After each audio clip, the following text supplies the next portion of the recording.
आज की डेट है 7 मार्च और समय हो रहा है सुबह के लगभग 10:30 बज रहे हैं।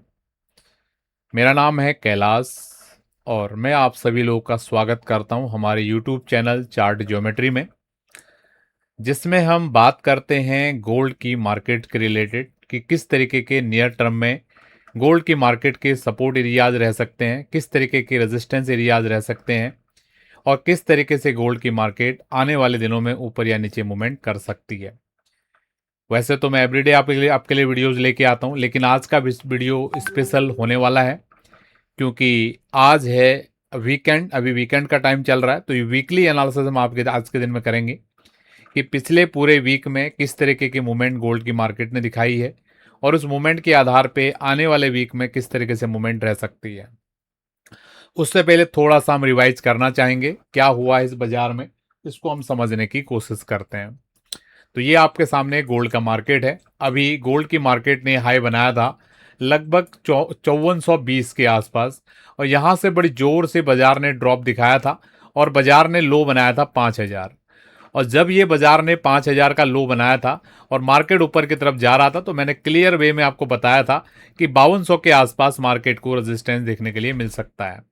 तो मार्केट ने एग्जैक्टली यहाँ पर रेजिस्टेंस लिया और अगले दिन सेम डे हमने फिर दोबारा से बोला था कि मार्केट के लिए यही रेजिस्टेंस होने वाला है।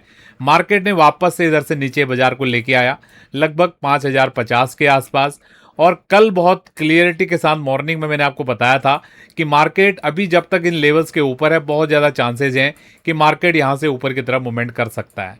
अगर आप एवरीडे मॉर्निंग में हमारे एनालिसिस को देखते हो, समझ पाते हो हम क्या चीज़ बोल रहे हैं, तो आपने देखा होगा कितना पोटेंशियल है इन लेवल्स का, कितना पोटेंशियल है इन स्टडीज़ का और कितना बेहतर तरीके से मार्केट इन स्टडीज़ पर रिएक्ट करती है।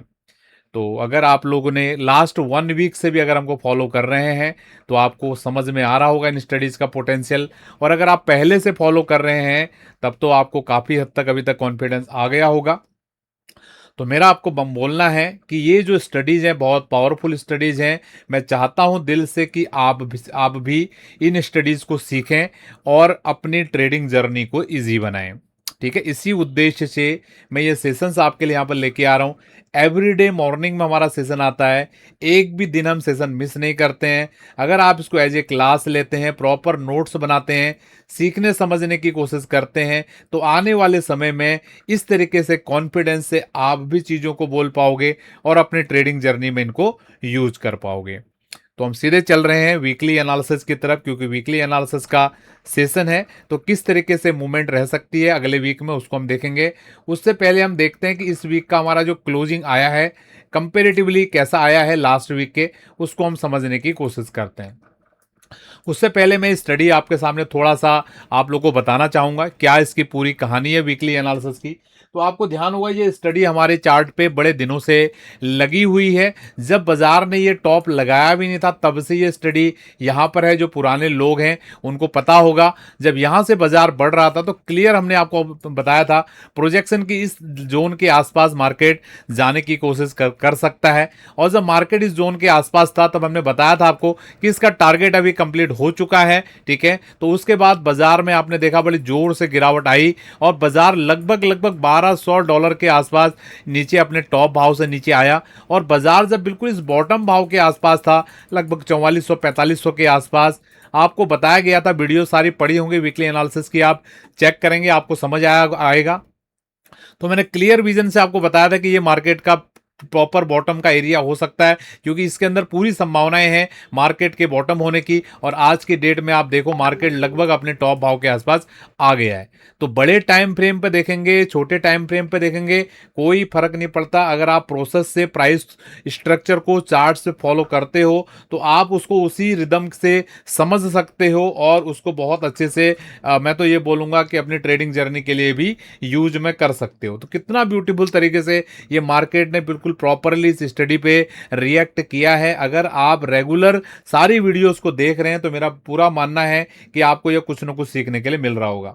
ठीक है, इतना अच्छा आपके लिए dot to dot analysis studies यहाँ पर मिल रहा है, उसके बावजूद भी आप वीडियो को लाइक करके नहीं जाते। मैं बार बार बोलता हूँ अपने मित्रों के साथ शेयर कीजिए, शेयर नहीं करते। अच्छे अच्छे कमेंट करके जाइए, बोलते हैं हमारे मोटिवेशन के लिए, वो तो नहीं करते हैं, लेकिन जो निगेटिव कमेंट वाले ज़रूर निगेटिव कमेंट करके चले जाते हैं। ठीक है, तो मैं चाहता हूँ अगर आपको चीज़ें अच्छी लग रही हैं आपको सीखने के लिए, देखो मेरा भाव बहुत क्लियर है, मैं चाहता हूँ कि दिल से आप इन चीज़ों को सीखें, इसीलिए मैं एवरी डे आपके लिए वीडियोस लेके आ रहा हूँ। ठीक है, तो अगर आपको मेरे भाव में शुद्धता लग रही है कि मैं चाहता हूँ दिल से कि आप इन चीज़ों को सीखो, तो एक अच्छा सा आप कमेंट हमारे अप्रिसिएशन के लिए करेंगे तो मुझे ज़रूर अच्छा लगेगा।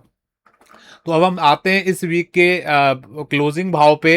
ये वीक का जो क्लोजिंग भाव हमारा आया हुआ है, थोड़ा मैं इस स्टडीज को यहाँ पर हटाने की कोशिश कर जिससे आपको समझ में आएगा। कल शायद मैंने आपको लेवल एक दूसरे चार्ट पर बताया था, हाँ ये वाला चार्ट था, राइट। तो मैंने इसमें बहुत क्लियर तरीके से कल ही आपको, फ्राइडे के दिन ही आपको क्लियर कर दिया था कि अगर गोल्ड का बाजार अगर 5250 के ऊपर अगर क्लोज करता है तो ये नेक्स्ट वीक के लिए स्ट्रांग बुलिश होगा। ठीक है, और अगर 5250 से लेकर, ठीक है, इस बीच में कहीं पर भी ये क्लोज अगर करता है तो ये गोल्ड का जो बाजार है मिक्स, मतलब साइडवेज टू बुलिश रहेगा। बुलिश तो है लेकिन साइडवेज, उतना अच्छा स्ट्रांग वाला बुलिश नहीं है।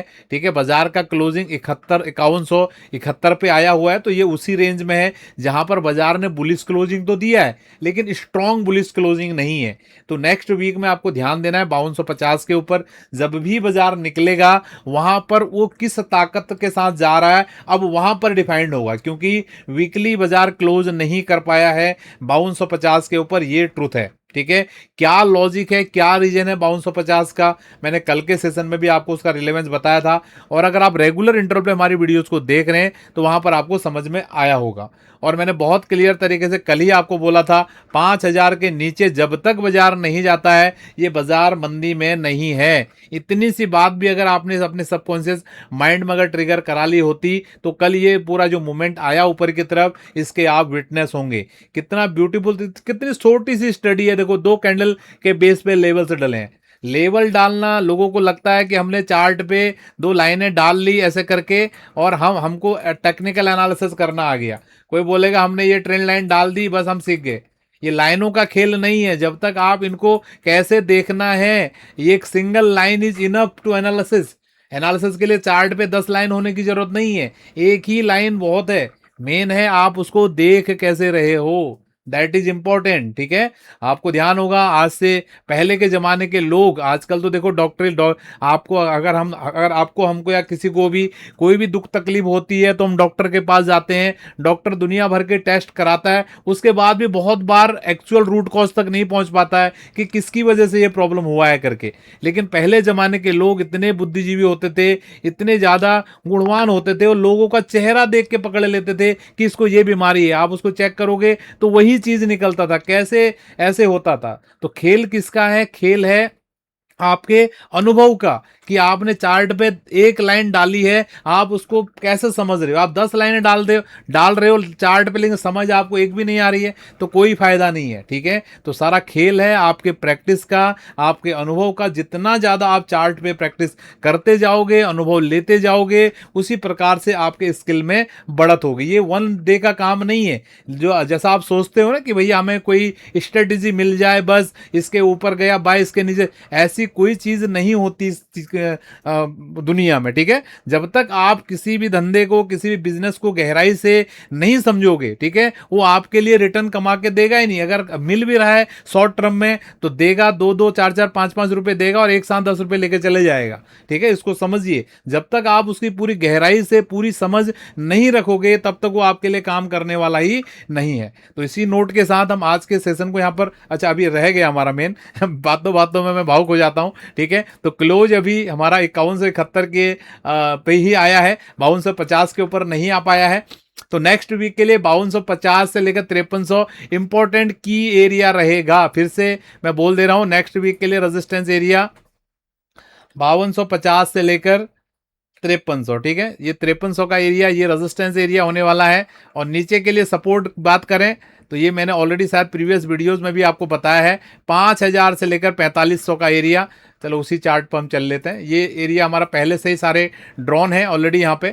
ठीक है, ये पिछले वीक के भी यही सपोर्ट रेजिस्टेंस थे, मजे की बात देखो, वीकली पे भी बाजार इतना ऊपर नीचे कर लिया, फिर भी हमारे लेवल वैसे के वैसे इंटैक्ट हैं। लास्ट वीक के लेवल्स हैं, अगर आप चेक करोगे तो 4900 से 5000। पिछले वीक मैंने सपोर्ट एरिया बताया था जब क्लोज भाव था आपका 45278, 278 पॉइंट। और इस वीक का आप लो देखोगे, मार्केट ने लो लगाया है 4995। कितना ये पावरफुल ये लेवल्स हैं, कुछ समझ रहे हो? क्या इतनी बात अगर आपने पिछले वीक की वीडियो में अगर समझ लिया होता तो ये कितना अच्छा वहां से आया था। को अभी अभी आप क्लोजिंग टू क्लोजिंग पे देखते 5171, लगभग $171 गोल्ड का बाजार ऊपर चल रहा है। तो लेवल बहुत क्लियर है, 4900 से लेकर 5000 सपोर्ट एरिया गोल्ड की मार्केट के लिए, 5250 से 5300 का resistance area, ultimate area 5500 5600। Overall weekly chart पे कोई भी प्रॉब्लम यहाँ पर नहीं है। बड़े टाइम फ्रेम के हिसाब से जब तक ये 4900 5000 का जगह होल्ड कर रहा है, बहुत ज़्यादा चांसेस हैं कि गोल्ड की बाजार 5500 5600 की एरिया में जाए। लेकिन इमीडिएट रेजिस्टेंस ये है, इसमें यहाँ पर कोई भी दो राय नहीं है। आई होप आपको ये सेशन समझ में आया है, कुछ ना कुछ आपको लर्निंग मिला होगा। बहुत बहुत धन्यवाद, थैंक यू। आप सभी लोगों का दिन शुभ रहे।